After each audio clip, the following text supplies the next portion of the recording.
Hindi nakaligtas sa mapanuring mata ng mga netizen ang iniwang reaksyon at komento ni Kapuso star Carla Abellana sa isang ulat ng pahayagan tungkol sa kalagayan ni dating Pangulong Rodrigo Duterte habang nasa detention facility ng International Criminal Court, ICC, sa The Hague, Netherlands. Matatandaang hindi matutuloy ang nakatakda sanang confirmation of charges hearing kaugnay ng kasong Crimes Against Humanity sa darating na Setyembre 23 dahil umano sa impaired memory at inability to retain new information ng dating Pangulo ayon sa kaniyang legal counsel.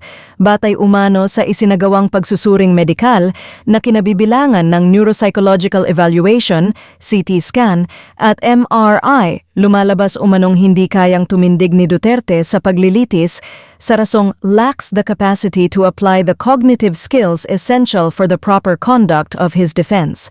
Kaugnay nito, naglabas ng pahayag ang ICC na nag-request daw ang Duterte Defense Team para sa indefinite adjournment ng pagdinig ng kasong kinahaharap nitong Crimes Against Humanity.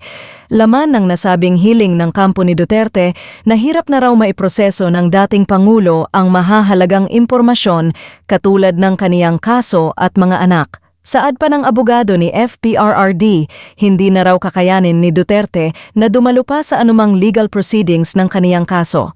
Bagay na kinumentuhan naman ni Carla sa comment section ng Instagram post ng nabanggit na pahayagan gamit ang kaniyang verified Instagram account. Bullshit, anya? Samantala, dahil sa mga pagsita sa iba't ibang issue, tinagurian si Carla bilang patron saint of calling out or the call-out queen. Wala pa siyang reaksyon, komento o pahayag tungkol dito. Siyempre, nasa mainit na tubig na naman ngayon nakababad si Carla Abellana dahil pinupupong siya ng mga DDS. Ito po ay nag-ugat sa pagsasalita niya ng bull chuchu. Ayan. Dahil po sa sinabi ni Attorney Kaufman, ang abogado po ng ating dating Pangulo, na PRRD is suffering from impaired memory. Ang komento niya, bull chubachenes. Hindi nga naman maganda, di ba? Hindi maganda talagang pakinggan at panoorin ang isang dalagan tulad ni Carla Abellana na magsalita ng ganon. Anong komento mo, Romel? Ay naku, si Carla na nakakalimutan niya siguro minsan artista siya. Nakapag-artista siya, hindi niya, syempre, nag-iimbita na naman siya ng kanyang mga kalaban na alam mo yon dapat pinapakita yun. Kalaban ng mga DDS, pupupugin ka talaga, sobra. Oo, yun talaga. Ayan, nakita mo, imbis na mapansin yung komentong yun, siya yung pinaglaruan doon sa komentong sunod para sa kanya na. Oo. Alam mo tuloy yung, di ba, pinopromote niya yung sabon niya. Meron siyang ng skin, pampakinis. Ang tawag ng mga DDS, dugyot soap. Di ba? Bili na kayo ng dugyot soap. Kasi dugyot daw nung binebenta niya sapatos na galgal na binebenta pa. Tapos sabi, isaksak mo yan sa baga mo. May mga ganon, Correct. At saka di ba minsan iniisip natin, pag nag-post ba ako ito, syempre, anong kahinat man? Anong kahinat? Kaya siguro open siya dito, kaya nakita mo, naku yung mga sinasabi ng mga komento, nakakaloka. Meron sinabi na, ikwento mo yan sa ex mo. Yan. Sabihin mo yan sa ex mong hindi naman nakikinig sa'yo at masaya na sa buhay. Ganon. Hindi niya alam yung repercussion Laging ganon.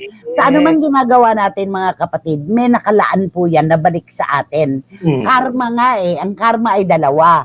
Magandang karma at karmang karma talaga na hindi kagandahan. At ganon. Dapat iniisip niya, ano kaya ang masasabi dito ng mayorya, yung mas nakararami. Okay, meron din siyang makakakampi dyan, yung mga galit sa dating Pangulo. Pero mas marami siyang makakalaban talaga na DDS dito. Di ba? Tapos sabi, ang ganda-ganda pa naman ang mukha mo, pero tama ang tatay mo. May mga ganun-ganun pa. Back to you. Di ba? Wala ka kasing ginagawa. Mga ganyan, Diyos ko, nakakaloka yung mga ganyan. Marami ka kasing libreng oras. Kaya kung ano-ano pinaggagawa mo. At saka hindi mo sinasabi yung bull chuchu na yan.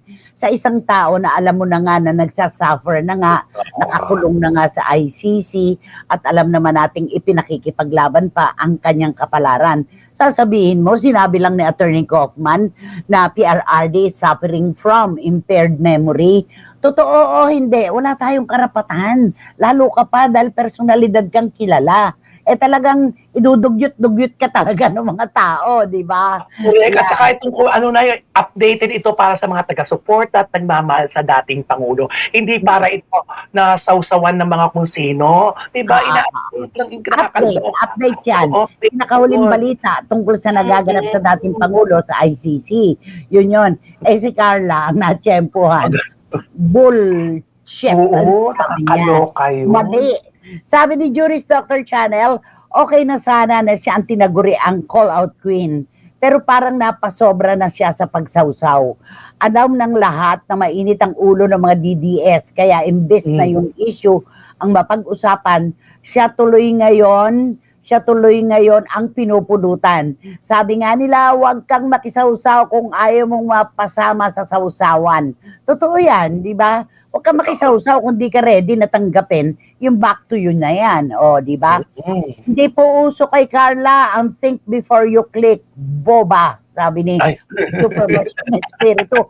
Marityo, magpagaling ka ha, may lagnat ka ngayon. Kaya yung init ng ulo niya at ng katawan napunta dito. Get well soon. Okay, sabi ni Gyson Magdadaro, mapapaisip ka tuloy siguro sa attitude niyang yan. Deserve niyang hiniwalayan. Buti pa si Tom, naka-move on na siya. Wa pang karir. Ha. Sabi ni Gyson. Oo nga, nakakapag-isip daw kung bakit siya hiniwalayan. Di ba? Parang ganon. Sabi ni Paulo Obalde, nanay itong si Carla at Bianca ang dapat magsama, palibasa mga walang proyekto, walang pinagkakaabalahan, lahat na lang sinasawsawan. Siguro malakas ang signal ng internet sa kanila, kaya lahat na lang pinakikisawsawan nila. Si Bianca, si Bianca, di ba yung sawsawan? Gonzales. Bunsa, oo, yung lahat may hanas. Oo, na pag nagsasalita daw, parang nalulunod sa laway. Sabi ng mga Tapos sabi kita, Sofia Angeles, ay, mamaya ko na po ito babasahin ang mga pagbati, mamaya na po. Mas chuchu ka, Carla Abellana. Tandaan mo, hindi pa kami nakaka-move on sa ibinebenta mong filthy shoes. Sasapotusin kita dyan, che. Sabi ni Wating-Wating. Kasi naaalala nila, hindi ba nagbenta ito? Ng mga nagalgal na yung swelas. Correct. Kaya nga ngayon yung sabon niya, ang tawag nila, bili na kayo ng dugyot soap.